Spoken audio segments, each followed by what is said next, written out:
ಕಾಂಗ್ರೆಸ್ ಸರ್ಕಾರದಲ್ಲಿ ಮುಖ್ಯಮಂತ್ರಿಗಳಿಗೆ, ಉಪಮುಖ್ಯಮಂತ್ರಿಗಳಿಗೆ, ಮಂತ್ರಿಗಳಿಗೆ, ಅವರ ಪಕ್ಷದ ಪದಾಧಿಕಾರಿಗಳಿಗೆ ಕಾನೂನು ಯಾವಾಗಾರ ಒಂದು ಸಂದರ್ಭದಲ್ಲಿ ಮಾತ್ರ ನೆನಪಾಗುತ್ತೆ. ಕಾನೂನು ಯಾವಾಗ್ಲೂ ನೆನಪಲ್ಲಿ ಇಟ್ಕೊಂಡು ಕಾನೂನು ಪಾಲನೆ ಮಾಡ್ಬಿಟ್ರೆ ಈ ಸಮಸ್ಯೆನೇ ಬರಲ್ಲ.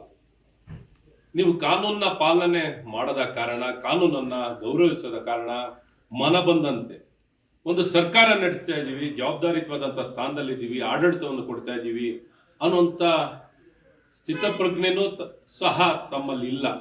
ಆ ಜವಾಬ್ದಾರಿನೂ ಇಲ್ಲ, ಆ ಮನವರಿಕೆನೂ ಇಲ್ಲ. ಮನ ಬಂದಂತೆ, ಇಷ್ಟ ಬಂದಂತೆ, ಬಾಯಿಗೆ ಬಂದಂತೆ ಮಾತಾಡುವಂತ ಏನಾರು ವ್ಯಕ್ತಿಗಳು ಏನಾರು ಇದ್ರೆ ಅದು ಮುಖ್ಯಮಂತ್ರಿಗಳು, ಉಪಮುಖ್ಯಮಂತ್ರಿಗಳು, ಇಡೀ ಸರ್ಕಾರದಲ್ಲಿ ಪ್ರತಿಯೊಬ್ಬ ಮಂತ್ರಿನೂ ಅದೇ ಭಾಷೆಯಲ್ಲಿ ಮಾತಾಡುವಂಥದ್ದು. ಹಾಗಾಗಿ ಇವರೇ ಈ ರೀತಿ ಮಾತಾಡ್ತಿರ್ಬೇಕಾದ್ರೆ ಇವ್ರ ಕೆಳಗಡೆ ಕೆಲಸ ಮಾಡುವಂತ ಅಧಿಕಾರಿಗಳು ಇನ್ನೇನು ಮಾತಾಡ್ಬೋದು, ಇನ್ನೇನು ಕೆಲಸ ಮಾಡ್ಬೋದು ಅನ್ನೋಂಥದ್ದು ವ್ಯಕ್ತವಾಗುತ್ತೆ. ಇದೇ ಮುಂಚೆ ಕುಕ್ಕರ್ನಲ್ಲಿ ಬಾಂಬ್ ಹಾಕುವಂತ ವ್ಯಕ್ತಿಗಳು ಇವ್ರ ಸೋದರರು ಅಂತ ಹೇಳ್ಕೊತಾರೆ. ರಾಮೇಶ್ವರಂ ಕೆಫೆ ವಿಚಾರದಲ್ಲಿ ಏನೊಂದು ಸರ್ಕಾರದಲ್ಲಿದ್ದು ಆ ಬಾಂಬನ್ನು ಹಾಕಿರುವಂತ ವ್ಯಕ್ತಿಗಳು ಯಾರಂದ್ರೆ ಅವ್ರ ವ್ಯಾಪಾರದ ವಿರೋಧಿಗಳು ಅಥವಾ ಅವರೇನು ಕಾಂಪಿಟೇಟರ್ಸ್ಗಳು ಮಾಡಿರುವಂಥದ್ದು ಇರ್ಬೋದು ಅಂತ ಹೇಳಿದ್ದಾರೆ.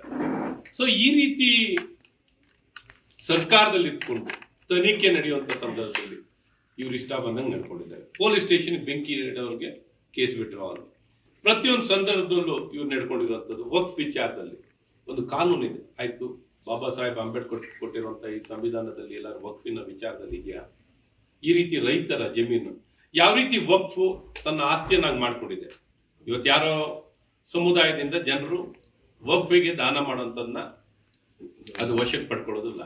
ಯಾವ ಟೈಟಲ್, ಏನು ಕಾನೂನನ್ನ ವಕ್ಫಿನ ವಿಚಾರದಲ್ಲಿ ಇವರಿಗೆ ಉಸಿರಿಲ್ಲ, ಬಾಯಿ ಇಲ್ಲ, ಮಾತಿಲ್ಲ, ಕಾನೂನಿಲ್ಲ.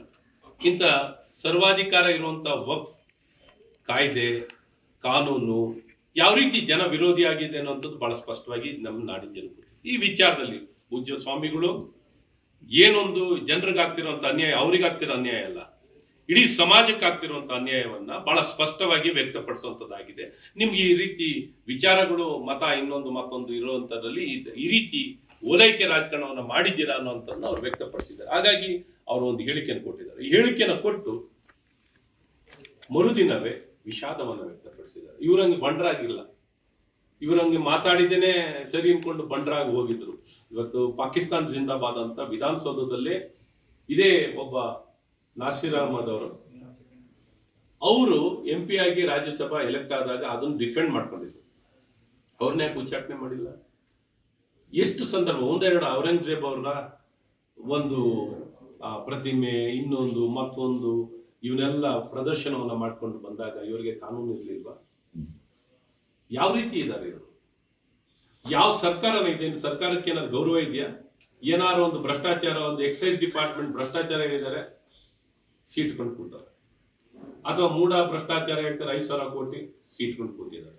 ಅಥವಾ ವಾಲ್ಮೀಕಿ 87 ಕೋಟಿ ಹಣ ಎಷ್ಟು ರಿಕವರ್ ಮಾಡಿದ್ದೀರಾ?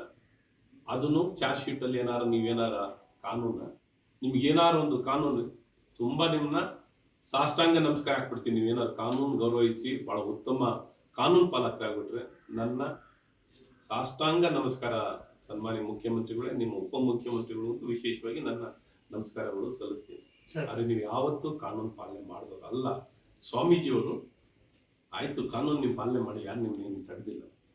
ಆದ್ರೆ ನಿಮ್ಮ ನಡವಳಿಕೆಗಳು ಏಕಾಏಕಿ ಈ ರೀತಿ ಎತ್ಕಟ್ಟಂತ ಪ್ರಯತ್ನ ಆಗಿರೋದು ಬಹಳ ಸ್ಪಷ್ಟವಾಗಿ ವ್ಯಕ್ತವಾಗುತ್ತೆ. ನಿಮ್ಮಂಗೆ ಬಂಡರಾಗಿರಲ್ಲ ಸ್ವಾಮೀಜಿಯವರು.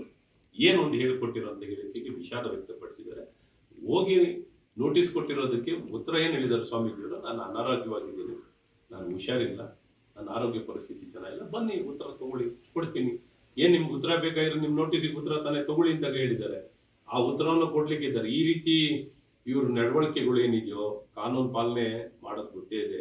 ಆದ್ರೆ ಯಾವ ರೀತಿ ನೀವು ನಡ್ಕೊಳ್ತೀರಾ, ನಿಮ್ಮ ಮನಸ್ಥಿತಿ ಏನು, ನಿಮ್ಮ ಅಧಿಕಾರ ತಲೆಗೆ ಹೋಗಿ ನಿಮಗೆ ಭೂಮಿ ಮೇಲೆ ನಿಂತಿಲ್ಲ. ಆದ್ರೆ ಇದನ್ನ ಅರ್ಥ ಮಾಡ್ಕೊಳ್ಳಿ, ಜನನು ಒಪ್ಪಲ್ಲ. ಹಾಗಾಗಿ ಇವತ್ತೇನು ಅವ್ರು ಕೊಟ್ಟಿದ್ದೀರೋ ಹೋಗಿ ಅವರ ಮಟ್ಟದಲ್ಲಿ ಹೋಗಿ ಉತ್ತರವನ್ನು ತಗೊಂಡು ನಿಮ್ಗೇನು ನೋಟಿಸ್ ಕೊಟ್ಟಿರೋದು ಉತ್ತರ ಪಡ್ಕೊಳ್ಳಿ. ಇಷ್ಟು ಮಾತ್ರ ಹೇಳಬಲ್ಲೆ. ಗ್ಯಾರಂಟಿ ನ್ಯೂಸ್, ಸುದ್ದಿ ಖಚಿತ, ನ್ಯಾಯ ನಿಶ್ಚಿತ.